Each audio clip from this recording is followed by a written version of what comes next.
New York City officials are ramping up the fight to stop measles from spreading throughout Brooklyn. City officials declared it a public emergency and are requiring that everyone living in affected areas get vaccinated. Are you ready for this? Face fines up to $1,000.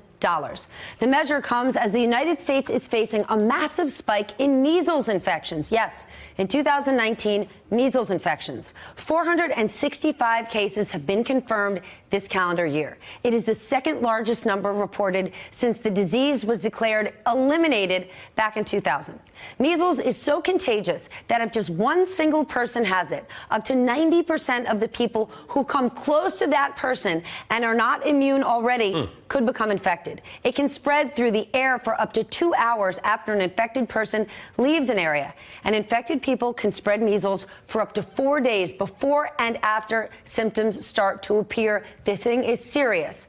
Symptoms include a very high fever, cough, and a rash that spreads all over the body. And the virus can also lead to deadly health complications. Up to 25% of all people who contract measles will be hospitalized.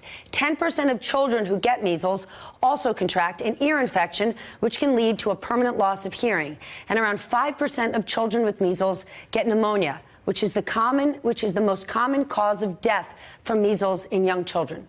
Here's the good news, that the measles vaccine is very effective. 90% of people who get it, both the MMR vaccine, they do not get measles at all. And here's the thing, it's 93% effective for people who only get one of the 2 recommended doses. So if you only get one, you're still okay.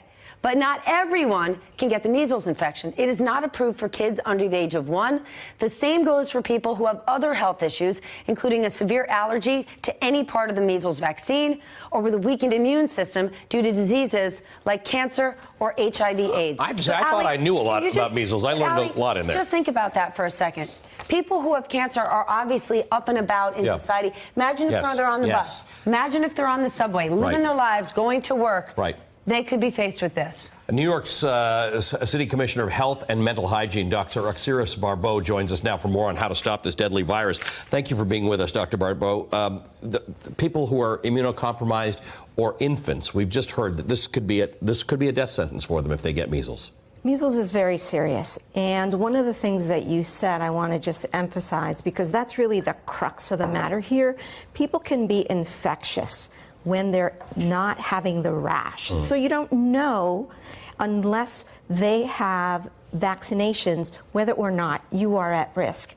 The second thing is, yes, typically we recommend the measles vaccine at 12 to 15 months, but during this outbreak, we're actually recommending that infants as young as 6 months get the vaccination, because it's that serious. We're in New York City, we have 21 people who are hospitalized, 5 of which have had to be in the intensive care unit. Where is this coming from? Because it happens in highly concentrated areas. Is this all misinformation leading to people not getting the MMR vaccine in certain communities? My concern is that people are listening to anonymous sources who are quoting fake science through the internet, and they're paying attention to that, and they're not paying attention to the facts.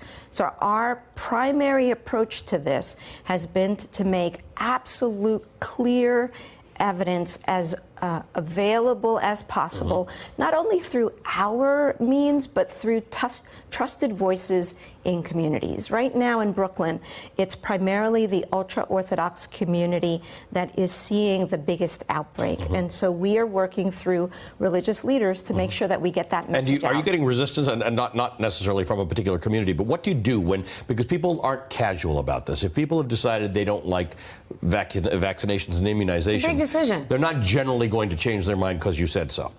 So it has taken us a fair amount of time to continue to spread this message. But the good news is that since the beginning of the outbreak, we have been able to immunize over 8,000 people. Who were not already immunized. And were these people who made the decision that they did not want to be immunized and you changed their mind? And, well, you know, we didn't touch every single one of them. Some of their providers did this.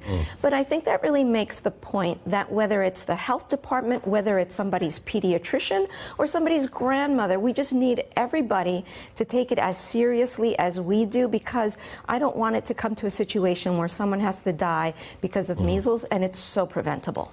Hey, MSNBC fans, thanks for checking out our YouTube channel. Subscribe by clicking on that button down there and click on any of the videos here to watch the latest interviews and highlights. You can get more MSNBC for free every day with our newsletters. Just visit msnbc.com/newsletters to sign up now.